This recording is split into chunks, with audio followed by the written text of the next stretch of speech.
अस्सलाम वालेकुम, मेरा नाम है ज़ुहैब भट्ट और ये है कोरोना वायरस, एक आलमी वबा या एक आलमी साजिश बनाम सरकार। ये मेरे पाक वतन का चमन जो हमेशा से शाद है, आबाद है और हमेशा रहेगा इंशाअल्लाह। मेरी दुआ है और मेरे दिल की तमन्ना है ये कि ये चमन यूं ही आबाद रहे। कई माली आए, कई चले गए, लेकिन इस चमन की आबादी, इस चमन की खुशहाली का वादा अल्लाह ताला का है और अल्लाह ताला इसे हमेशा शाद रखे, आबाद रखे।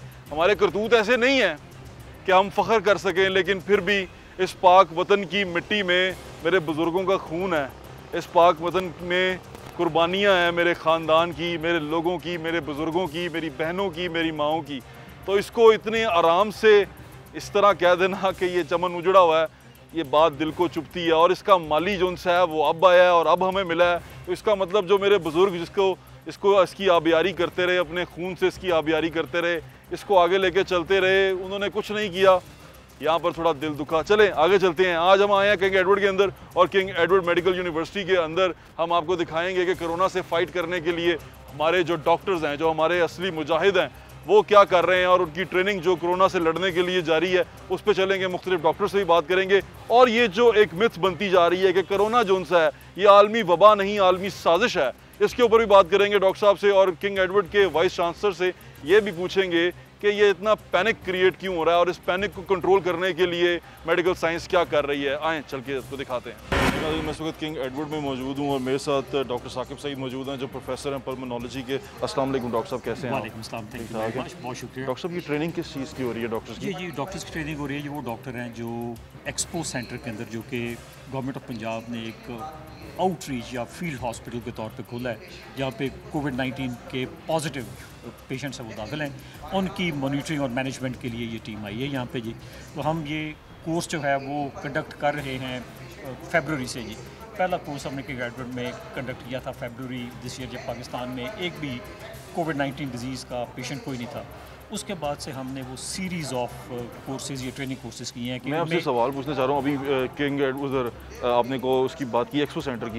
एक्सपो सेंटर से बहुत सारी विजुअल्स आ रहे हैं, वीडियोस आ रही हैं, वहाँ से लोगों से जाके कुछ मैंने बात भी की, वो भी आपको दिखाएंगे। वो कहते हैं हमें कोई सिम्टम्स नहीं है, हमें जैसे अभी यहाँ पर एक डॉक्टर ने भी सवाल पूछा कि उनको सिर्फ पैनाडोल दी जा रही है, कई उनको तो पैनाडोल भी नहीं दी जा रही, लेकिन वो वहाँ क्वारंटीन में मौजूद हैं, उस सेंटर में मौजूद हैं, उसका अपना एक साइकोलॉजिकल प्रेशर है। क्या कहेंगे इसके बारे में? देखिए जी, ये गवर्नमेंट ऑफ पंजाब की पॉलिसी है, गवर्नमेंट ऑफ पाकिस्तान की पॉलिसी इस वक्त ये है कि कोई भी पॉजिटिव केस के ऊपर हम रिस्क लेना नहीं चाहते। ठीक है। आपको याद होगा कि शुरू में बहुत सारा सोशल मीडिया के ऊपर भी चला था, प्रिंट मीडिया के अंदर भी चला था कि बेहद responsible members of this society, जो कि शोबिज़ से भी तल्लक रखते थे, कुछ एजुकेटेड क्लास से भी तल्लक रखते थे, जिन्होंने कुछ गैर जिम्मेदारी का सबूत दिया और पॉजिटिव केसेस को पब्लिक ट्रांसपोर्ट के अंदर बिठा के मुख्तलिफ जगहों पर सीट कर दिया। लाहौर का ही केस। उससे वो नंबर ऑफ जो गवर्नमेंट का जो कॉन्फिडेंस लेवल है इन treating these patients at home बड़ा शेक हो गया जी। और उसके बाद से भी प्रॉब्लम ये है कि गवर्नमेंट इन केसेस को अस्पताल की सेटिंग से निकाल के छोटे छोटे टाइम बॉम्ब इम्प्लांट नहीं करना चाहती। ठीक है। तो हम लोगों के ऊपर ट्रस्ट करना इस स्टेज के ऊपर, जब हमारे नंबर ऑफ केसेस बहुत ज़्यादा ना हो, ये बड़ा मुश्किल है। अच्छा, इन डॉक्टर्स को जो ट्रेनिंग दे रहे हैं उसमें मेन चीज़ क्या है? आप इनको हैंडल करना बता रहे हैं केस को? जी, इनमें जी नंबर 1 सबसे पहले कि ये बीमारी है क्या, नंबर 2 इसकी अलामात क्या हैं, इस बीमारी की शिद्दत की स्टेजेस क्या हैं, और वेरी इंपॉर्टेंटली कि इन हेल्थ केयर प्रोफेशनल्स ने अपने आप को प्रोटेक्ट कैसे करना है। पर्सनल प्रोटेक्टिव इक्विपमेंट कैसे पहनना है, N95 मास्क कैसे पहनना है, डॉनिंग एंड डॉफिंग जो कि पहनने का यूनिफॉर्म तरीका है, उतारने का तरीका है, उसके बारे में डिटेल्ड, और जो इंटेंसिव केयर के अंदर जो ज़्यादा शिद्दत की बीमारी के साथ मरीज़ जाएंगे उनका मैनेजमेंट हमने कैसे करना है। और वेरी इंपॉर्टेंटली उन मरीज़ों में जिनमें कि ये बीमारी ख़राबी की तरफ जाती है, उन अलामात को, उन पैरामीटर्स को जल्दी पकड़ के हस्पताल की सेटिंग में कब पहुँचाना है। डॉक्टर साहब, इनको पीपी के बारे में क्या, यानी कि प्रोटेक्टिव गियर के बारे में क्या कहा गया है? क्योंकि मैं मोस्टली देखा है वो यंग डॉक्टर्स जो उनसे बड़े परेशान हैं। मेरा ख्याल है कि वो ज़्यादा एप्रीहेंशन है। I think it's more fear of disease than anything else. Government of Punjab और हमारी NGOs की तरफ से बेशुमार PPs अवेलेबल हैं। मैं अस्पताल के अंदर, एक्सपो सेंटर के अंदर इस वक्त हमारे पास 3 से 4 हफ्ते की फुल PPE की supply including N95 mask available है। अच्छा। मेरा ख्याल है कि ये ज़्यादा इंटरनल खौफ है दैन द सप्लाई ऑफ। अच्छा, एक खौफ लोगों में भी है, वो भी सुनना चाह रहे हैं। वो खौफ ये है कि कई जगह पे जिस तरह पेशेंट से बात की, मैंने 2-4 पेशेंट से बात की, कुछ भी नहीं हुआ उनको। बिल्कुल ठीक रहे, इवन क्वारंटीन के 14 दिनों तक ठीक रहे, पैनाडोल लेके निकल आए। वो खुद बहुत परेशान हैं, उनकी फैमिलियाँ परेशान हो जाती हैं, इवन साइकोलॉजिकली बेचारे तो वो आधे मारी जाते हैं। देखिए जी, जब पेंडेमिक आती है और इस किस्म की पेंडेमिक आती है जो कि हाईली इन्फेक्शियस पेंडेमिक है, जो एक से दूसरे मरीज़ में बड़ी जल्दी मुंतकिल होती है, मेरा पैगाम सिर्फ ये है कि उन मरीज़ों को आइसोलेट करके, उनके घर वालों से दूर करके हम सर्विस प्रोवाइड कर रहे हैं। देखिए, हम अपनी वर्क फोर्स को, हम अपने हेल्थ केयर वर्कर को एक्सपोज कर रहे हैं उन पेशेंट्स के साथ जिनको शायद अस्पताल में दाखिले की ज़रूरत नहीं, लेकिन उनको, उनकी फैमिलीज़ को और सोसाइटी एट लार्ज बचाने के लिए हमें उन्हें कर्टेल करना पड़ता है। तो health care workers are taking unnecessary burden of treating those patients जिनको ज़रूरत नहीं। लेकिन चूँकि गवर्नमेंट की पॉलिसी इस वक्त ये है कि सबको हम एक आइसोलेटेड फैसिलिटी में अंडर वॉच रखना चाहते हैं ताकि ये केसेस सोसाइटी में डिसेमिनेट करके बीमारी को ज़्यादा फैलाए ना, तो मेरा ख्याल है कि उस पॉलिसी को हमें कब तक आपको लगता है कि हम इसके ऊपर काबू पा लेंगे? देखें, बेशुमार प्रिडिक्टिव डेटा अवेलेबल है। आम तौर पे जो सिंगापुर की एक स्टडी आई है जिसमें उन्होंने प्रिडिक्टेड मॉडल बनाया है, उसके मुताबिक जून के मिडल में पाकिस्तान के अंदर इन केसेस में कमी आनी शुरू हो जाएगी और इट इज़ होप रियली कि जुलाई अगस्त तक हमारा कोई 90 to 97। अभी तक पाकिस्तान में आपने कोई बहुत ही क्रिटिकल पेशेंट देखा देखिए जी, जो सिर्फ कोरोना की वजह से हो और कोई सिम्टम ना हो? हमारी हार्डली 1 या 2 मरीज़, बाकी जितने भी मरीज़ हैं ओवर 98% ऑफ द पेशेंट्स उनमें अंडरलाइन कोमॉर्बिड डिजीज़ है, कोई दूसरी बीमारी गुर्दों की, फेफड़ों की या दिल की या अनकंट्रोल्ड शुगर की बीमारी मौजूद है जिनमें ये कॉम्प्लिकेशंस आई हैं। लेकिन जो बिल्कुल हेल्दी लोग वो 1 या 2 हैं जिनमें मॉर्टेलिटी हुई है, अदरवाइज नहीं। ठीक है, डॉक्टर साहब आखिरी सवाल, अगर मोर्टेलिटी इतनी कम है तो फिर खौफ इतना ज़्यादा क्यों है?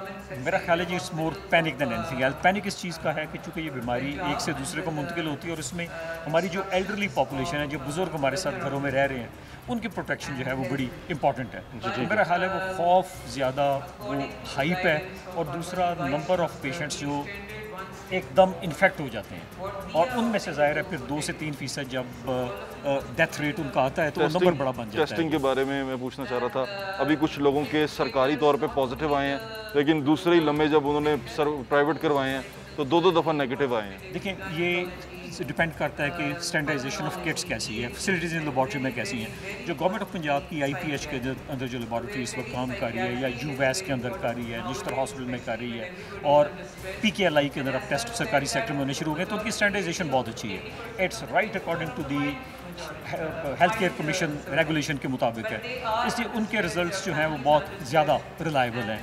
लेकिन हैविंग सेड दैट, चूँकि हम इन लेबॉर्ट्रीज़ में उन लोगों के टेस्ट करते हैं जो हाईली सस्पेक्टेड पेशेंट्स होते हैं, प्राइवेट लेबॉर्ट्री में जो बंदा भी जाके टेस्ट कराना चाहे वो करा लेता है, तो शायद उनके जो ज़्यादा नेगेटिव रिजल्ट हैं वो उस चीज़ को इंडिकेट करते हैं कि जो सब सेट ऑफ पॉपुलेशन जिसके ऊपर टेस्ट होने चाहिए थी उन लोगों में ज़्यादा नहीं हुए, बल्कि उन लोगों में हुए जो कि सस्पेक्ट केस नहीं थे। Thank you so much for your time doctor साहब। Thank you very much. Doctor Bilkis Shabbir हमारे साथ मौजूद हैं जो टेलीमेडिसिन और मेडिसिन की चेयरपर्सन है कि यहाँ किंग एडवर्ड में। अस्सलाम वालेकुम डॉक्टर साहबा, कैसी हैं आप? डॉक्टर साहब, अभी तो कोई दवाइयाँ वगैरह तो नहीं आई इस सर्टन बीमारी के लिए, इस वायरस के लिए, लेकिन आप लोगों को कैसे ट्रीट कर रहे हैं? आप ये नहीं कह सकते कि दवाइयाँ आई नहीं, दवाइयाँ अंडर ट्रायल हैं। तो वो जो प्रोटेक्ट चल रहा है, एक प्रोटेक्ट है वर्ल्ड ओवर, डिफरेंट प्रोटेक्ट में तो वो सारी तकरीबन दवाइयाँ हैं जो वर्ल्ड ओवर ट्राई की गई हैं डिफरेंट कंट्रीज़ में जी। और उसके ऊपर हमारा प्रोटेक्ट बहुत बड़ा ट्रायल है और उसके ऊपर बड़ा हम रिसर्च उस पर करेंगे और इंशाल्लाह देखते हैं कि उसमें क्या आउटकम्स आएंगे। उसको भी प्रीलिमिनरी है, बहुत जल्दी है इस वक्त कहना कि क्या रिजल्ट्स आएंगे, लेकिन कुछ हैं दवाइयाँ जो कि इस्तेमाल हो रही हैं, उन पर ट्रायल्स शुरू में कुछ पॉजिटिव थी, फिर नेगेटिव आना शुरू हो गई। तो अभी पूरी असल में ये नोवेल है ना, नया है, तो पूरी दुनिया में इस वक्त एक कलबली सी मची हुई है कि क्या करना है। लेकिन एक चीज़ जो करनी है वो बहुत ज़रूरी है, वो ये है कि सोशल डिस्टेंसिंग मेंटेन करनी है। जितना ज़्यादा लॉकडाउन को आप रिस्पेक्ट कर सकते हैं वो करना है। अपने हैंड की हाइजीन, फेस की हाइजीन, मास्क पहनना, ये वो चीज़ें हैं जो आम आवाम को आपके प्रोग्राम के तवसत से हम मतलब पैगाम देना चाहते हैं कि ये बहुत ज़रूरी है, क्योंकि जो मोर्टेलिटीज़ तो बहुत कम हैं, सिर्फ 2% मोर्टेलिटीज़ हैं पंजाब में, लेकिन जो इलनेस है वो सिर्फ इन बद एहतियातियों से होती है। अच्छा, इलनेस की ये कहाँ तक ख़राब होती है? क्योंकि मैंने अभी तक जितने ऑब्ज़र्व किए हैं, इवन वहाँ जाके जो आपके ये क्वारंटीन्स बने हुए हैं, जो एक्सपो सेंटर में हैं, जो मुख्तलिफ जगहों पे हैं, वहाँ जो पेशेंट की सूरत हाल देखी है वो मुझे किसी भी एंगल से बीमार नहीं लगे। हाँ जी, मैं आपको बताती हूँ जी, ये चूँकि टेस्टिंग भी बड़ी अब एफिकेसी से हो रही है जो कोरोना की। आज सुबह तक के स्टेटिस्टिक्स ये थे कि 5400 से ज़रा कम मरीज़ हैं पंजाब में जो सिर्फ इन्फेक्टेड है, ठीक है, और जो मोर्टेलिटीज़ हैं वो सिर्फ 81 है। मोर्टेलिटी का मतलब है, हम जैसे आपको पहले भी किसी ने ज़रूर आपके प्रोग्राम से बताया होगा, माइल्ड डिजीज़ होती है, मॉडरेट डिजीज़ होती है, सिवियर डिजीज़ होती है। तो मोर्टेलिटी यूजुअली जो मॉडरेट से सिवियर में जाते हैं ना उनमें होती है। जब आप इसकी परसेंटेज कैलकुलेट करते हैं तो ये 1.5% है। तो जो अल्लाह का बहुत शुक्र है कि हमारी बदअहतियातियों और हमारे इतने गुनाहों के बावजूद हम अभी भी ज़रा सेफ साइड पे हैं। क्या वजह है इसकी? इसकी बहुत वजूहत हो सकती हैं। एक तो जेनेटिक्स, ठीक है ना, कि हमारे पॉपुलेशन के जेनेटिक्स फ़र्क हैं। एक जेनेटिक्स वायरस के हो सकता है कि यहाँ जो स्ट्रेन हो वो उतना, क्योंकि 7 स्ट्रेन्स अभी तक आइडेंटिफाई हुए हैं ना, तो हो सकता है इधर जो स्ट्रेन हो वो उस पर भी रिसर्च हो रही है, स्ट्रेन पे भी, कि यहाँ कौन सा स्ट्रेन है। तो हो सकता है वो इतना ज़्यादा लीथल स्ट्रेन ना हो। तीसरा, एक BCG वैक्सीन होती है जो आप सारे अपने बाजुओं पे देखें तो एक निशान पड़ा हुआ है, जो आप पैदाइश के वक्त TB के लिए एक वैक्सीन लगती है। तो हो सकता है वो, ये भी रिसर्चेज हुई हैं कि जो कंट्रीज़ जहाँ हमारे तो शुरू से ही EPI प्रोग्राम में है ना BCG वैक्सीन, लेकिन कुछ कंट्रीज़ में जहाँ TB इतनी ज़्यादा नहीं है वहाँ BCG वैक्सीन नहीं होती। उधर देखा गया कि वहाँ जो लोग थे BCG, जो बाहर से आए हुए लोग या ऐसे जिनकी हुई भी थी BCG वैक्सीन, वो कोरोना से बच गए या उनको कोरोना लेस सेवेरिटी का हुआ, रादर उनके जिन्होंने BCG वैक्सीन नहीं कराई। और चौथी चीज़ ये है कि हम वैसे भी इम्यून हैं, हमें रिकरेंट इन्फेक्शंस, क्योंकि हम ज़रा अंडर डेवलपिंग कंट्री है, हमारा आपको पता है सफाई का हालात भी इतने ठीक नहीं है, तो हम इतनी हमें इन्फेक्शंस होती हैं कि हम इम्यूनिटी जो है ना वो हमारी थोड़ी सी बेहतर है। सोसाइटी पैनिक बहुत कर गई है, क्या करें उसके लिए? क्यों? और दूसरी चीज़ ये जो आपसे रिलेटेड सवाल है वो ये है कि लोगों ने कुछ मेडिसिन बहुत सारी, हाइड्रोक्सीक्लोरोक्विन बहुत ज़्यादा तादाद में उठा ली, एजिथ्रोमाइसिन बहुत ज़्यादा तादाद में उठा ली, क्या वो खुद उसका इस्तेमाल कर सकते हैं? बिल्कुल भी नहीं, बिल्कुल भी नहीं। इसका जो इसको हम प्रोफाइलैक्टिक कहते हैं ना, प्रिवेंटिव रोल अभी तक प्रूव नहीं हुआ। एक ख़ास पैगाम मैं देना चाहूँगी कि ख़ुद से आपने क्लोरोक्विन नहीं लेनी, क्योंकि क्लोरोक्विन का दिल के रफ्तार पे एक ख़ास किस्म का इफ़ेक्ट होता है जिसकी वजह से मौत भी वाक़या पेश हो सकती है। आपने दूसरी एंटीबायोटिक का नाम बोला, एजिथ्रोमाइसिन, वो भी यही काम कर सकती है, और अगर ये इन कॉम्बिनेशन में लें तो ज़्यादा चांसेस होते हैं डेथ के। तो आपने ख़ुद से तो कोई दवाई लेनी नहीं है। तो आपने, अब जिस तरह आप खड़े हैं टेली OPD में, तो टेली OPD का मकसद ही ये है कि आपको कोई प्रॉब्लम हो तो आप फौरी तौर पे रब्ता करें, आपको फ़िज़िकली भी जाने की ज़रूरत नहीं है। ये टेली OPD सिर्फ किंग एडवर्ड मेडिकल यूनिवर्सिटी में है, बाकी आपको पता है जो कोरोना तो हर जगह ही तकरीबन सारे पब्लिक सेक्टर हॉस्पिटल्स में क्रिएट किया गया, लेकिन जो टेली OPD है ना वो सिर्फ किंग एडवर्ड ने एक्सटेंड किया। अब आप यहाँ देखेंगे पीछे से medicine, surgery, gynae, cardiology, pulmonology, ENT, orthopaedics, और आपने पैनिक की बात की थी तो डॉक्टर अली हाशमी इधर खड़े हैं, who is heading the psychiatry का काउंटर। तो वो ये सारा कुछ ना, मैं साइकियाट्री के बारे में पूछना चाहता हूँ। नाज़रीन, एक सूरत हाल बहुत सारी है कि पैनिक बहुत ज़्यादा कर गए हैं, सोसाइटी जो सी है वो समझ नहीं पा रही अभी इस बीमारी को, तो उसको लेके वो पैनिक बहुत कर गए हैं। लोग डरे हुए हैं, जो घरों में कैद हैं वो बहुत डरे हुए हैं, जो बाहर फिर रहे हैं वो बिल्कुल ही नहीं डरे हुए। तो ये तमाम सूरत हाल, इस पर साइकियाट्रिस्ट से भी एक बात करेंगे, हमारे साथ रहिएगा। जो न्यू हॉस्पिटल हमारा मेन सेंटर है, इसमें 703 पेशेंट ने रिपोर्ट किया। अब 703 पेशेंट में जो पेशेंट नेगेटिव यहाँ प्रूव हुए वो 193 थे, नेगेटिव होके चले गए। इसके बाद आपके लिए अच्छी खबर है कि 147 पेशेंट, कल तक की ये खबर थी कि 147 पेशेंट पॉजिटिव आए, ठीक होके चले गए। और इस वक्त जो दाखिल मरीज़ हैं वो 249 हैं, जिसमें 171 गवर्नमेंट लैब से हैं प्रूवन, और 38 जो है वो प्राइवेट लैब से हैं, और इनको लुक आफ्टर किया जा रहा है।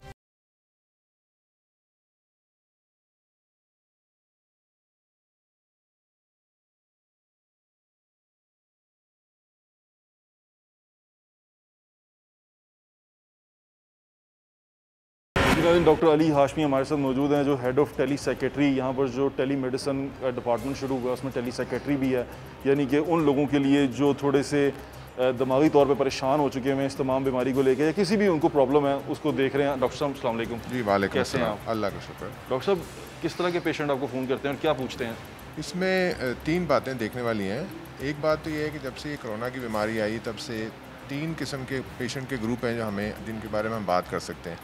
नंबर 1 वो लोग हैं जो जनरल पब्लिक का हिस्सा हैं जिनको बीमारी नहीं है, लेकिन क्योंकि ये बीमारी पूरी दुनिया में फैली है और बहुत सी नेगेटिव ख़बरें आई हैं, लोग बहुत से वफ़ात भी पाई उन्होंने इटली में, अमेरिका में, स्पेन में, तो आम पब्लिक जो है उसमें एक बहुत खौफ व हरास की कैफियत है। तो एक तो वो लोग हैं जो परेशानी में मुब्तला हैं।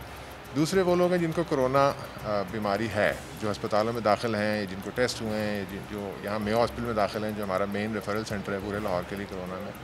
तीसरे वो लोग हैं जो डॉक्टर साहिबान और तिब्बी अमला है जो उन कोरोना मरीज़ों का ख्याल रख रहे हैं। उनमें भी ज़ाहिर है बीमारी की वजह से खौफ व हरास है। जिनको बीमारी नहीं भी, कुछ हमारे डॉक्टर साहिबान तिब्बी अमला बीमार भी हुए हैं, कोशिश कर रहे हैं कि उनको मुमकिन तौर पे उनको प्रोटेक्शन दी जाए और सारा कुछ किया जाए, लेकिन ज़ाहिर है बीमारी हो जाती है। लेकिन डॉक्टर भी आखिर इंसान होते हैं, तो जब वो इन मरीज़ों का ख्याल रखते हैं तो उनमें भी स्ट्रेस आता है, एंग्जाइटी आती है, परेशानी आती है। तो इन तीनों ग्रुप्स को हम यहाँ से केटर कर रहे हैं और ये टेलीसाइकाट्री का सेक्शन जब हमने सेटअप किया वीसी साहब की सरपरस्ती में, इन्होंने अब कहा कि इसमें शामिल किया जाए टेली मेडिसिन की उसमें, तो उसका मकसद भी ये था कि हमारे जो डॉक्टर साहिबान हैं उनका अपने कोरोना की बीमारी को एक्सपोजर कम हो, क्योंकि ज़ाहिर है जब आप कोरोना की बीमारी फैलती है ऐसे है कि जब आप किसी के करीब खड़े होते हैं जो उसकी सिक्रीशंस होती हैं हो जाती हैं, इसीलिए हम सब ने ये मास्क भी लगाया हुआ है। ये टेली मेडिसिन का, टेली साइकाट्री का यानी जो मकसद है वो ये है कि डॉक्टरों को उस बीमारी से महफूज रखा जाए और साथ ही साथ इलाज भी मरीजों में। अच्छा डॉक्टर साहब, अभी पैनिक बहुत ज़्यादा क्रिएट हुआ हुआ है सोसाइटी के अंदर, लोग जो उनसे हैं वो परेशान इसलिए हैं कि है कि नहीं है। अब है तो जाके टेस्ट करवाएं, अब टेस्ट करवाने से भी डर रहे हैं। उनको ऐसा लगता है कि टेस्ट पॉजिटिव आ जाएगा, वो ऐसे ही पॉजिटिव आ जाएगा और उनको कोई परेशानी नहीं होगी। लेकिन कोई बाज़ लोगों में ऐसे हुआ है कि कई का टेस्ट पॉजिटिव आया और बाद में नेगेटिव आया सेम डे के अंदर, तो इसको क्या कहेंगे ऐसे लोगों को? मेरा ख्याल इसमें 2-3 बातें। एक बात समझने की यह है कि क्योंकि ये बीमारी एक नई बीमारी है जो पूरी दुनिया में नई है और इसके बारे में मालूमात में किसी हद तक अभी कमी है, मालूमात अभी हमें पहुंच रही हैं, तो सभी लोग घबराए हुए हैं, पूरी दुनिया के लोग घबराए हुए हैं। लेकिन घबराने के बाद यानी इस लिहाज से इतना घबराने की ज़रूरत नहीं है कि जिस तरह वायरल बीमारियां होती हैं 80, 85, 90% लोग जो हैं उनको किसी किस्म की कोई मोहलिक उसके असरात नहीं होंगे, वो उनको रिकवरी, वो उनको शायद पता भी ना लगे बीमारी हुई है और वो ठीक हो गए, शायद हल्का सा बुखार हुआ है वो ठीक हो गए। तो इसलिए उस पॉइंट ऑफ व्यू से घबराने की ज़रूरत नहीं है, एक बात। दूसरी बात यह है कि खुदा न खास्ता अगर आपको खांसी ज़ुकाम या बुखार है, हुकूमत पंजाब जो तिब्बी जो माहिरीन हैं उन्होंने बार बार इस चीज़ को पावर कराने की कोशिश की है कि हर शख्स को, किसी भी शख्स को बल्कि टेस्ट कराने की ज़रूरत नहीं है। अगर आपको ये लगता है कि आप बीमार हैं तो आप कोरोना की हेल्पलाइन पे कॉल करें, जिस तरह यहाँ पे भी मौजूद हैं जी, ठीक है। और टेस्ट जो है वो सिर्फ उस सूरत में रेकमेंडेड है अगर तिब्बी माहिरीन आपको उसका मशवरा दें। जी ठीक है। आपने तिब्बी अमले की मदद भी उस सूरत में लेनी है अगर आपकी तबीयत इतनी ख़राब है कि आपका सांस उखड़ रहा है या आपका बुखार नहीं उतर रहा है, घर में भी क्वारंटीन कर सकते हैं, वरना आप घर में ही रहें, आप वही इलाज करें जो आम फ्लू का करते हैं, जो ज़ुकाम का, खांसी का करते हैं। अपनी डाइट का ख्याल रखें, आप आराम करें, अपने घर वालों से, जिस तरह ज़ुकाम खांसी किसी को होती है तो हम कोशिश करते हैं घर वालों से दूर रहें ताकि उनको ना लगे।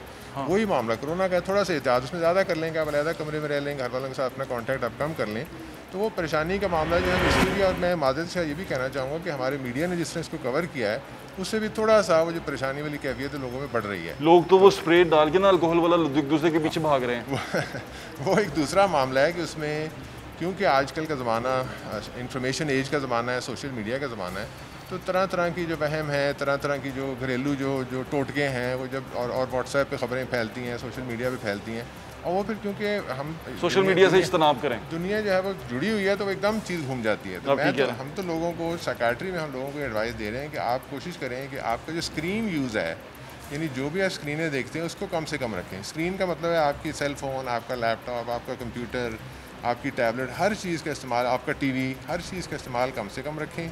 जितना स्क्रीन यूज़ आपका कम होगा उतना वो जो खबरें, सनसनीखेज़ खबरें आप तक कम आएंगी और आपकी परेशानी में खुद बहुत कमी हो जाएगी। बहुत बहुत शुक्रिया डॉक्टर साहब आपके टाइम का, थैंक यू सो मच। आए नाज़रीन, आपको डॉक्टर खालिद मसूद गोंदल साहब से बात करवाते हैं और असल में जानने की कोशिश करते हैं कि पैनिक क्यों इतना क्रिएट हो गया और ये पैनिक को कंट्रोल कैसे किया जाएगा, क्योंकि लोग बीमारी से कम, मेरे ख्याल से उनको तकलीफ़ हो रही है, लेकिन इस बात से ज़्यादा हो रही है कि मुझे हो गया और वो होने का जो साइकोलॉजिकल इफेक्ट उनके ऊपर आ रहा है वो सारा उनकी बॉडी के ऊपर जाता है। डॉक्टर खालिद मसूद गोंदल साहब से बात करते हैं। जी नाज़रीन, स्कूल में मौजूद हूँ king Edward medical college university में और यहाँ पर मेरे साथ वाइस चांसलर साहब बैठे हैं खालिद मसूद गोंदल साहब। अस्सलाम वालेकुम डॉक्टर साहब। मैं डॉक्टर साहब से जिक्र कर रहा था नाज़रीन के पहले टेबल पे जब आप जाते थे किसी से मिलते थे तो टेबल पे आपके पास पकोड़े, समोसे, चाय पड़े होते थे, अब हैंड सैनिटाइज़र, मैं बड़ी बड़ी मीटिंग्स देख रहा था, हैंड सैनिटाइज़र, मास्क, हर चीज़ें पड़ी हुई हैं। अभी हम क्योंकि हमने एक डिस्टेंस मेंटेन किया इसलिए हमने मास्क उतार दिया ताकि आपसे इंटरेक्शन अच्छी तरह हो सके, डॉक्टर साहब आप चेहरा भी देख सकें और आपको पता चल सके इन्फॉर्मेशन क्या आ रही है। डॉक्टर साहब अभी लोग जो है ना, लोग मेरे समेत वो हम इसलिए परेशान हैं कि एक पैनिक है सोसाइटी में। मैं पीछे जब जिन डॉक्टर से आपने मेरी मुलाकात करवाई उन सबसे यही सवाल पूछता हुआ आ रहा हूँ कि ये पैनिक जो सा है इसे कैसे कंट्रोल किया जाए। मैं खुद इसलिए पैनिक कर गया, ज़रा सी खांसी आती है ना, जैसे लगता है कि वो हो गया और सारों को लगता है कि हो गया, पूरी फैमिली को लगता है हो गया। तो ये इससे कैसे हम बाहर निकलेंगे? हर बंदा जो सा है वो हैंड सैनिटाइज़र उसमें डाल के घूम रहा है और आप पे पहले स्प्रे करता है फिर आपसे मिलता है, ये क्या हो गया? बात ये है कि जैसे आप मेरे एक्सपर्ट ने भी आपसे तस्करा किया है कि ये कोरोना वायरस नोवल वायरस है, नई वायरस है। इसका बिहेवियर ये कैसे आगे चलना होता है ये पूरी इंटरनेशनल कम्युनिटी को भी नहीं पता। चाइना की पहले मिसाल हमारे सामने, फिर अमेरिका, इटली, फ्रांस, बरतानिया, ये मिसालें हमारे सामने आई और हर जगह पे ये पैनिक सिचुएशन हर जगह पे, and people became psychiatric patient बने, वो सारे स्ट्रेस में आए। लेकिन मैं ये समझता हूँ कि पाकिस्तान में अल्लाह का शुक्र है, अगर हम इंटरनेशनल कम्युनिटी से कंपेयर करें तो सूरत हाल हमारी बेहतर है। हमारी एक तो मैं बताऊं कि तैयारी, जब एक पेशेंट पंजाब में नहीं था तो पहला यहाँ ट्रेनिंग कोर्स हुआ, अभी आप ट्रेनिंग कोर्स देखते हैं, दैट इज़ इन कंटिन्यूटी। तैयारी उस वक्त थी। फिर हमने हाई डिपेंडेंसी अपने यूनिट कायम किए, आइसोलेशन वार्ड बनाया, क्वारंटाइन सेंटर बनाया, एक्सपो में बनाया, फिर हमने कालाशाह काकू बनाया। और अभी मैंने जो फिगर मंगवाई हैं इस वक्त, जो मेयो हॉस्पिटल हमारा मेन सेंटर है, इसमें 703 पेशेंट ने रिपोर्ट किया। अब 703 पेशेंट में जो पेशेंट नेगेटिव यहाँ प्रूव हुए वो 193 थे, नेगेटिव होके चले गए। इसके बाद आपके लिए अच्छी खबर है कि 147 पेशेंट, कल तक की ये खबर थी कि 147 पेशेंट पॉजिटिव आए, ठीक होके चले गए। और इस वक्त जो दाखिल मरीज़ हैं वो 249 हैं, जिसमें 171 गवर्नमेंट लैब से हैं प्रूवन और 38 जो है वो प्राइवेट लैब से हैं और इनको लुक आफ्टर किया जा रहा है। और एक अच्छी खबर मैं आपको दे रहा हूँ, अच्छी खबर भी दे रहे हैं और जितने अरसे से मैं ये देख रहा हूँ भैड़ी खबर ही आई। देखो जी, ये अच्छी खबर है कि नहीं कि इस वक्त जो 147 मरीज़ पॉजिटिव थे, नेगेटिव होके चले गए। अगली अच्छी खबर है कि जब आपके टीवी चैनल ने ये बात चलाई कि जी प्रोफेसर नहीं देखते मरीज़ों को, मैंने कहा अच्छा, मैंने खुद किट पहनी, मैं 45 मरीजों के पास मैं देखा आप पूरा सूट पहन के आप बन के, तो मैंने कहा मैं 45 पेशेंट से मैंने खुद इंटरेक्ट किया और मेरे प्रोफेसर मेरे साथ थे, प्रोफेसर रेगुलरली जा रहे हैं। लेकिन उसमें अच्छी बात यह है कि 45 के 45 पेशेंट जो है वो पूछ रहे थे कि जी हमें रखा क्यों है यहाँ। यानी वो पेशेंट ऐसे थे जिनको सिम्टम ही नहीं थे या माइल्ड सा कोई पैरासिटामोल। मैं आपको कुछ सुनवाता हूँ, ये ज़रा सुनिएगा आप भी। ये वो पेशेंट हैं जो जिनको रखा गया एक्सपो सेंटर के अंदर, इनकी ज़रा बात सुने, फिर मैं डॉक्टर साहब से इनकी बातों के जवाब लेता हूँ। सुनिए ज़रा। भाई 16 दिन हो गए ने और टेस्ट भी 2-3 होए ने हले और रिपोर्टा भी 2 आईयां ने, एक नहीं आई, एक रिजेक्ट कर दी इन्होंने और खाना भी नहीं सही ला पड़िया। अस्सलामुअलैकुम प्यारे भैया, यहाँ पे जो भी आता है किसी को कोई मसला नहीं है। हम लोग 11 दिन हो गए हम यहाँ पे आए हुए, ना कोई मेडिसिन खा रहे हैं, ना कोई टेस्ट ले रहे हैं, ना कोई रिपोर्ट दे रहे हैं। हमें मसला क्या है हमें यहाँ पे लाने का, क्या मकसद है हमारा? ऐसे तो हम घर पे भी रह सकते थे। अस्सलाम वालेकुम जी सर, असी 11 तरीक दे आए हैं, ना सानू कोई दवाई दे रहे ने, ना कोई 2 टेस्ट लै गए ने, दसदे भी नहीं पे की है तुहानू की नहीं है। ठीक है, आंदे ने हाल चाल पूछते ने तो डॉक्टर चले जाते हैं, तो रोटी आंदी, रोटी खा के लम्बे पे। भाई हम 14 तरीक से आए हैं, घर से हमें उठाया, शाम को लाए हैं इधर कोई ना मेडिसिन है ना कुछ भी नहीं है इधर, ना देखने भालने में। बस सुबह को आते हैं, हमें पूछते हैं ठीक है, मैं कहा ठीक है, हम ठीक ही पड़े हैं, बेड तोड़ रहे हैं, खाना खा रहे हैं, सूखे नान हमें दे रहे हैं, चने दे रहे हैं, कभी ख़राब ही होते थे, चने की दाल पे रखा हुआ पेट ख़राब हो जाता है, क्या करें हम यहाँ। अब जब हमें 12 दिन यहाँ पे हो गए हैं, रिपोर्ट तो हुई है लेकिन अपनी मर्ज़ी से इनवैलिड कर देते हैं, अपनी मर्ज़ी से पॉजिटिव कर देते हैं। तकरीबन 2-3 रिपोर्टें हुई हैं तो एक रिपोर्ट सही आई है, अब दूसरा लेके गए हुए हैं टेस्ट हमारा, देखो अब उसका क्या रिज़ल्ट हमें देते हैं। को यहाँ पे आए थे 12 तारीख के बाद हमें किसी ने नहीं पूछा, यहाँ वार्ड का बहुत गंदा हाल था।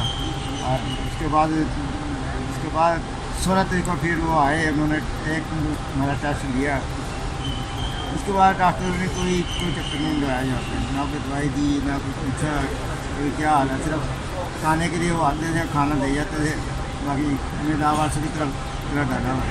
अभी ये एक लोगों में बातचीत है, लोग आपस में बातचीत कर रहे हैं, ये मैं आपको लोगों की पल्स बता रहा हूँ। वो ये कहते हैं कि इस बीमारी ने फैलना है, लॉकडाउन का मतलब ये है कि फैलाव को स्लो किया जाए और जो प्रेशर गवर्नमेंट हॉस्पिटल्स पे आना है वो कम आएगा, लेकिन ये एक दफ़ा सबको होगा, क्या ऐसा है? देखिए जी, मैं दो चीज़ें बताऊं कि जो लॉकडाउन के पीछे बैकग्राउंड है उसमें ये कि इनका 14 डेज़ इंक्यूबेशन पीरियड है और कम्युनिटी स्प्रेड को रोकना। और हमारे माशरे की आपने साइकोलॉजी देखी कि जब पहला लॉकडाउन 14 दिन ख़त्म हुए तो अगले दिन सड़कें बड़ी पड़ी थी, आज भी बड़ी फिर दोबारा कंट्रोल करना पड़ा।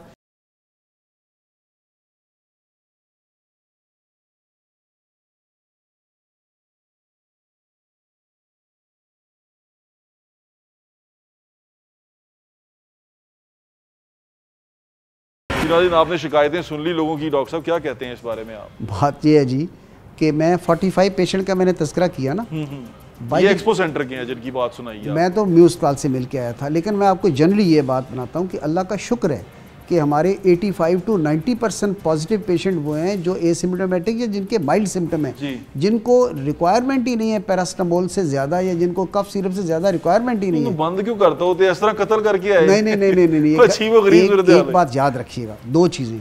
किंग एडवर्ड मेडिकल यूनिवर्सिटी में पहला ट्रेनिंग कोर्स मैंने बता दिया जी, बता दिया। दूसरा, चाइनीज़ का जो डेलीगेट है वो केई में पहले आया, हाँ जी, 8 मेंबर डेलीगेट आए। हमने उनसे पूछा कि जी हम आपसे क्या सीखें, हाँ, आप इस डिजीज़ को कोप कर चुके हैं, हाँ, तो उन्होंने पहली बात ये की कि जी लॉकडाउन और सोशल डिस्टेंस और ग्रास टेस्टिंग। हाँ।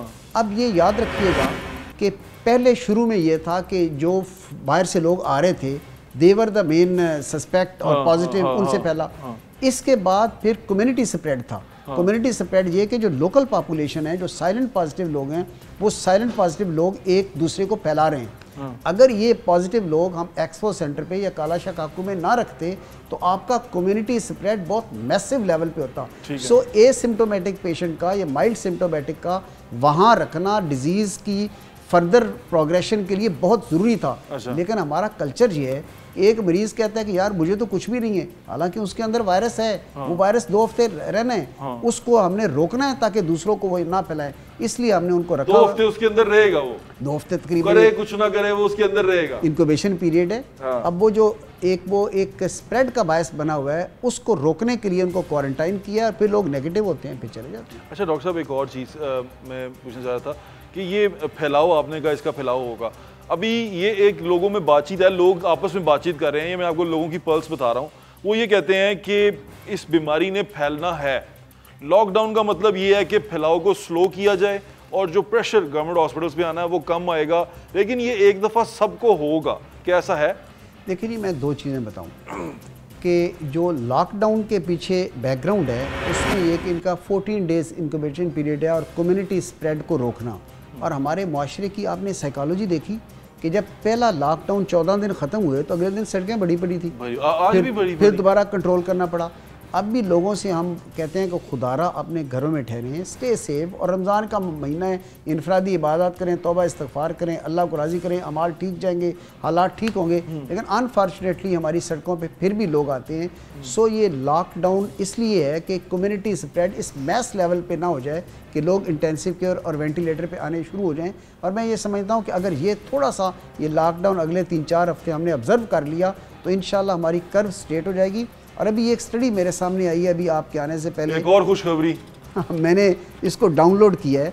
इसका ये लिखा हुआ है कि व्हेन विल कोविड-19 end, data driven prediction end of 26 April, यानी 26। ये सिंगापुर वाली है ना, सिंगापुर वाली स्टडी है। अब उसमें ये कह रहे हैं कि पाकिस्तान में इंशाल्लाह 15 जून तक जो 97% पेशेंट हैं वो जो है कम हो जाएंगे और 100% वो प्रेडिक्ट कर रहे हैं सितंबर के शुरू में। लेकिन मेरा अपना ये ख्याल ये है कि इंशाल्लाह अगले 2 हफ्ते इंपॉर्टेंट हैं। अगर हम लॉकडाउन में रहें और सहरी इफ्तारियों को उस अंदाज में ना करें कि जी सारा वो कहते हैं ना टब्बर इकट्ठा बैठा है, हाँ, सहरी इफ्तारी पे भी सोशल डिस्टेंस ऑब्जर्व करें, बहुत मुरगन ग़िज़ाएँ ना खाएं, घर के एक हफ्ता सब्र कर लें, आपसे गुजारिश सबसे यही है। अच्छा डॉक्टर साहब एक और चीज़ बता दें, एक देखिए ना खांसी आ रही है, मैं बड़ा परेशान हो जाता हूँ थोड़ी थोड़ी, हालांकि टेस्ट भी चल रहे हैं हमारे अपने दोस्तों को। ये मुझे पता चला है कि आपका टेस्ट नेगेटिव है। हाँ, लेकिन वो हमारे दोस्तों को जो जिनका पॉजिटिव आया, अच्छा ये भी बड़ी सिचुएशन है, ये आपसे डिस्कस करनी थी। मेरे अपने दोस्त का दिन के वक्त पॉजिटिव आया, रात को वो नेगेटिव हो गया, 2 दफ़ा करवाया उससे नेगेटिव आया, ये क्या रोल है? देखिए जी, इसमें तो 2-3 चीज़ें हो सकती हैं, फॉल्स पॉजिटिव फॉल्स नेगेटिव आ सकते हैं, लेकिन एक ये भी हो सकता है कि लाइक वायरस का इंक्यूबेशन पीरियड 14 दिन का, यानी 14 दिन में पॉजिटिविटी का इम्कान है। हो सकता है कि जिस वक्त उनका टेस्ट हो रहा हो वो 14th डे हो और फिर उसके बाद उसका, यानी कि वो फैला चुका हो जितना उसने फैला चुका, तो इसलिए आप वो उस अंदाज में नहीं कर सकते कि ये पॉजिटिव था अब नेगेटिव आ गया है। इसमें फॉल्स पॉजिटिव फॉल्स नेगेटिव का एलिमेंट भी है और वाकई वो नेगेटिव होगा। डॉक्टर साहब मुझे यकीन है कि अब जब हम इससे निकल जाएंगे तो हम कोरोना के बारे में बहुत सारी इन्फॉर्मेशन इकट्ठी कर चुके होंगे। देखिए जी, एक बात याद रखिएगा भट्ट साहब, बड़ी इंपॉर्टेंट है, जब भी कोई चैलेंज आता है वो चैलेंज अपॉर्चुनिटी लेके आता है, और ये जो चैलेंज आया ये क्या अपॉर्चुनिटी लेके आया है? ये अपॉर्चुनिटी लेके आया है कि हमारे पास पाकिस्तान में इन्फेक्शस डिजीज़ के स्पेशलिस्ट कम थे, हमारे पास इंटेंसिव केयर में केयर करने वाले स्पेशलिस्ट कम थे, एमरजेंसी मेडिसिन का शोबा डेवलप नहीं हुआ था। अब गवर्नमेंट लेवल पे भी ये सोचा जा रहा है कि अंडर ग्रेजुएट करिकुलम में भी इन्फेक्शस डिजीज़ को इस अंदाज में इनकॉर्पोरेट किया जाए और फिर हमारी जो स्पेशलिटी इन्फेक्शस डिजीज़ की है, इंटेंसिव केयर की है, इसको यूनिवर्सिटीज़ और college of physician surgeon level पे एक्सपेंड किया। मैं एक और अपॉर्चुनिटी भी इसमें देख रहा हूँ, मुझे ऐसा लग रहा है कि अल्लाह ताला करे इंशाल्लाह हम जल्दी इस बीमारी से निकलें, तो उसके बाद मुझे ऐसा लग रहा है कि हेल्थ सेक्टर जो सा है पाकिस्तान में वो बड़ा तरक्की कर चुका होगा। क्या ऐसा है? देखिए मैं आप बताऊँ कि अगर आप पूरी दुनिया में देखें, आप चाइना में देखें, अमेरिका में देखें, यूके में देखें, फ्रांस में देखें, कोविड-19 के मौके पे जो मेयर्स चल रही हैं, पाकिस्तान दुनिया में किसी मुल्क से कम नहीं है। मैं आपको बता दूं, ग्राफ अगर पाकिस्तान का देखते हैं तो दुनिया के ग्राफ को देखते हैं। दुनिया में पाकिस्तान में थोड़ा सा मसला तो चलता है ना, गंदगी भी नज़र आती है, चीज़ें भी, जो चीज़ों को मिस हैंडल किया जाता है, लापरवाही भी की जाती है। लेकिन अब मैंने ये जिस चीज़ में देख रहा हूँ, मुझे ऐसा लग रहा है कि जो डॉक्टर्स हैं वो भी बड़े केयर करेंगे और बड़े क्या कहते हैं उसको एहतियात बरतेंगे, क्योंकि जिस तरह वो चीज़ों को डील कर रहे हैं, आप देख रहे हैं मास्क पहन रहे हैं, ग्लव्स पहन रहे हैं। हमारे अपने फैमिली फिजिशियंस बहुत सारे ऐसे दोस्त हैं, मैं उनके क्लिनिक में गया, उन्होंने मास्क और वो ग्लव्स और हर चीज़ पूरा पहन के बैठे हुए, क्योंकि वो भी घबरा गए हैं। तो मुझे ऐसा लग रहा है कि हम थोड़ा सा एक स्टेप आगे चले जाएंगे अपने हेल्थ सेक्टर के अंदर। आप अग्री करते हैं? देखिए जी, बात यह है, फिर मैं उसी तरफ आ रहा हूँ कि गंदगी आपने जिनका तज़किरा किया है, पाकिस्तान लोगों की जो इम्यूनिटी है वो भी बेहतर हो रही है। आपने इम्यूनिटी बेहतर हो गई, आपने देखे हमारी 1 और 1.5% से ज़्यादा मॉर्टेलिटी नहीं है। फिर जब से ये हालात चले हैं, मैं रात सोने से पहले मेरे अपने जो स्टूडेंट्स हैं या कोलीग्स हैं अमेरिका में हैं, बरतानिया में हैं, उनसे मैं पूछता हूँ आप यहाँ क्या कैफियत जा रही है। तो मेरा एक दोस्त है जो इंटेंसिव केयर का प्रोफेसर है और इंटेंसिव केयर में वो ड्यूटी कर रहा था, तो मुझे कहने लगा कि मेरे पास जो वेंटिलेटर पे पेशेंट हैं उनकी मॉर्टेलिटी 80 to 90% है। अगर अमेरिका में वेंटिलेटर में बेस्ट पॉसिबल फैसिलिटीज़ के साथ ये है, तो पाकिस्तान में अल्लाह का शुक्र है कि हमारे हालात दुनिया से अच्छा, ये वेंटिलेटर पे हमारे पास कितने पेशेंट हैं मियां हॉस्पिटल में? देखिए जी, इस वक्त जो मेरे पास फिगर सामने पड़ी है, इस वक्त जो हमारे इंटेंसिव केयर में पेशेंट हैं जिनकी हमें ज़्यादा एहतियात की ज़रूरत है, आउट ऑफ दीज 249 14 पेशेंट हैं। और मैंने भी एनेस्थीसिया के प्रोफेसर से बात की है, ये 14 पेशेंट वो हैं जिनको ऑक्सीजन वगैरह की ज़रूरत है, लेकिन वेंटिलेटर पे इसको तुम्हारे 2 पेशेंट। आपके प्रोग्राम के तवस्सुत से आवाम से फिर हम ये रिक्वेस्ट कर रहे हैं कि इस लॉकडाउन को और गवर्नमेंट की इंस्ट्रक्शन पे उस अंदाज में अमल करें, सब्र कर लें 2 या 3 हफ्ते, और 2 या 3 हफ्ते के बाद इंशाअल्लाह ताला हमारी कर्व जो है फ्लैट होने का इम्कान है। और साथ एक और मैं पैगाम देना चाहता हूँ यहाँ बैठ के कि जो मुसब्बिबुल असबाब है, ये हालात जिसकी तरफ से आते हैं, रमज़ान मुबारक का बेहतरीन महीना है अल्लाह को राज़ी करने का। इनफरादी औकात में व्हाट्सएप फेसबुक पे टाइम लगाने की बजाय आप रोज़ा रख रहे हैं, घरों में आप नमाज़ें पढ़ें, आप जिक्र करें, तौबा करें। हाँ, तौबा। और आप देखेंगे कि इंशाअल्लाह ताला ईद के करीब करीब हमारे हालात बेहतर होंगे।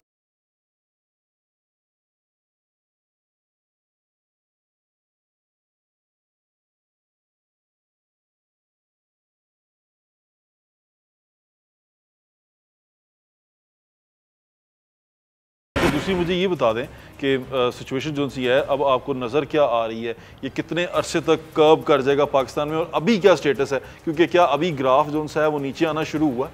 देखिए जी, अभी तो कल तक की फिगर तक तो ग्राफ ऊपर ही जा रहा था, लेकिन उसमें एक फैक्टर ये भी है कि हम लॉकडाउन और सोशल डिस्टेंस को उस तरीके से ऑब्ज़र्व नहीं कर रहे। आपके प्रोग्राम के तवस्सुत से आवाम से फिर हम ये रिक्वेस्ट कर रहे हैं कि इस लॉकडाउन को और गवर्नमेंट की इंस्ट्रक्शन पे उस अंदाज में अमल करें, सब्र कर लें 2 या 3 हफ्ते, और 2 या 3 हफ्ते के बाद इंशाअल्लाह ताला हमारी कर्व जो है फ्लैट होने का इम्कान है। और साथ एक और मैं पैगाम देना चाहता हूँ यहाँ बैठ के कि जो मुसब्बिबुल असबाब है, ये हालात जिसकी तरफ से आते हैं, रमज़ान मुबारक का बेहतरीन महीना है अल्लाह को राज़ी करने का।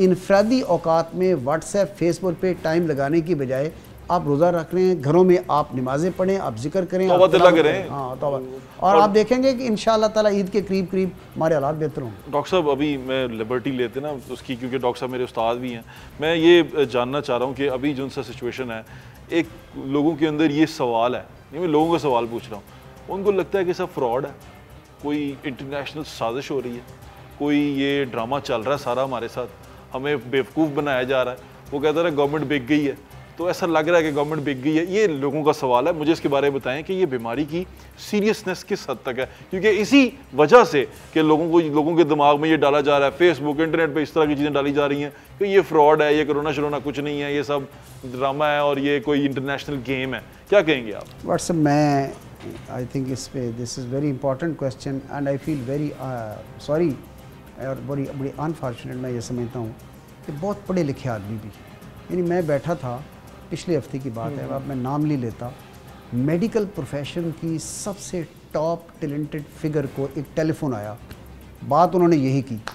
अब मेरे से पूछ रहे हैं कि यार वो वाकई वायरस है। तो उसी वक्त उन्होंने हमारे प्रोफेसर ऑफ पैथोलॉजी जो टॉप के हैं उनको मेरी मौजूदगी में टेलीफोन किया, यही बात पूछी, तो उन्होंने कहा कि ये तो हम माइक्रोस्कोप के नीचे देख रहे हैं एंड दिस इज फैक्ट। इसी तरह व्हाट्सएप पे कभी पढ़े लिखे लोगों का मैं मैसेज सुनता हूँ, मुझे अफसोस होता है। ये जो वायरस वाकई है और ये जो फिगर सारी चीज़ें आ रही हैं ये हैं, और जो डॉक्टर या गवर्नमेंट एहतियाती तदाबीर बता रही हैं वो उन पे ज़रूर अडॉप्ट करना चाहिए, उनके ज़रूर असरात होंगे और ये हम करेंगे। तो आखिर चाइना में भी तो इस वक्त नेगेटिव तक बात आ गई है ना, ये हमारे लिए आजमाइश के ये 2-4 हफ्ते हैं, इंशाल्लाह हम भी नेगेटिव में आ जाएंगे इंशाल्लाह। डॉक्टर साहब, जाने से पहले आखिरी सवाल थोड़ा मजहबी है। आपने सुना है कि ऐसा है कि मैंने सुना है कि एक हदीस शरीफ जो सी है बड़ी सर्कुलेट कर रही है, लोग मंसूब कर रहे हैं कि औजे सुरैया जब नमूदार होता है तो वबाएं दुनिया से ख़त्म हो जाती हैं। हदीस शरीफ कहा जा रहा है कि ये है, ऐसा कुछ सुना है आपने? इसमें ऐसे है कि ये मैंने अभी नेट से डाउनलोड किया हदीस। अच्छा। और चूँकि आपने आना था तो मैंने कहा कि मैं देख लूँ। मैं इसमें आलम तो नहीं हूँ, लेकिन मेरी अभी एक ये भी औजे सुरैया के बारे में गालिबन ये वही है जी। मैंने अभी जो हमारे किंग एडवर्ड मेडिकल यूनिवर्सिटी के आलिम और ख़तीब हैं, मैंने उनसे बात की है जी। तो उन्होंने अभी कोई हतमी इस बारे में नहीं राय दी। उन्होंने कहा कि जी आप मेडिकल के जो है हालात उनके तनाज़र में बात करें, ये इस तनाज़र में ये उलमा का काम है और अभी इस पर कन्फर्मेशन वाली कोई बात मेरे लेवल पे नहीं की जा सकती। यानी कि ऐसा कुछ नहीं, अभी कुछ नहीं कहा जा सकता। इस पे जो मेरे से आप साइंटिफिक क्वेश्चंस पूछ, साइंटिफिक क्वेश्चन इसका ये है कि मैंने ऑब्जर्व किया, ये औजे सुरैया जिसकी ये बात की जा रही है, ये क्लस्टर ऑफ 7 स्टार्स है जो पैन बना होता है। ये सख्त गर्मी में हम छत पे सोते थे तो मैं देखा था मई जून में ये नज़र आता है बड़ा क्लियरली, और अभी भी कहा जा रहा है कि 12 मई को ये नज़र आएगा। तो उस वक्त लूएँ बहुत चलती हैं। क्या लू चलने का जो फैक्टर है, हीट वेव का जो फैक्टर है, वो किसी तरह इस वायरस को मारने में कामयाब हो पाएगा? देखिए जी, जो टेम्परेचर है उसका direct relationship as such prove तो नहीं हुआ, लेकिन कुछ एविडेंस ऐसे चल रहे हैं कि लाइक इस वक्त हम ये एक्सपेक्ट कर रहे हैं कि अगले 4 हफ्तों के बाद हमारी कर्व का फ्लैट होना और मिड मई में हालात बेहतरी की तरफ जाना, और जून की एक जो फिगर आ रही है कि जून की तक हम 90% तक कंफर्टेबल हो जाएंगे।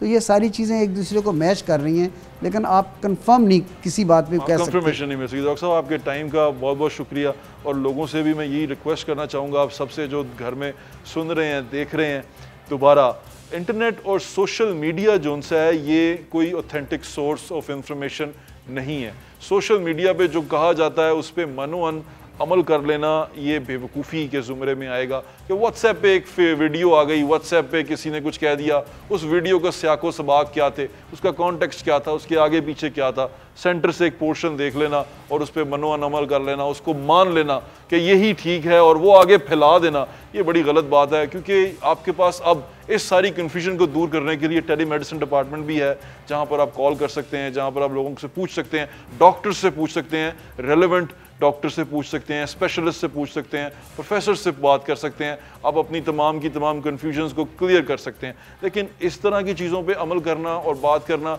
ये आप सोसाइटी में भी डिसइंफॉर्मेशन फैलाएंगे और ये सोसाइटी के अंदर आप पैनिक भी फैलाएंगे। इसको कंट्रोल करें और कोशिश करें कि हमेशा रेलेवेंट डॉक्टर से बात करें और डॉक्टर से जानें कि ये प्रॉब्लम क्या है। इस तमाम कोरोना के ऊपर जो असल एक्सपर्ट है वो आपके डॉक्टर्स हैं, क्योंकि वो पढ़ रहे हैं और वो स्टडी कर रहे हैं और वो इस कोरोना वायरस को लेके बड़े सीरियस हैं और वो सीरियस नोट पे बात करते हैं। अपना ख्याल रखें, मुझे इजाज़त दें, इंशाल्लाह फिर मुलाकात होगी। अल्लाह ताला हम सबको इस बुराई, इस बीमारी से महफूज रखे। अपना ख्याल रखें। अल्लाह हाफ़िज़। पाकिस्तान जिंदाबाद।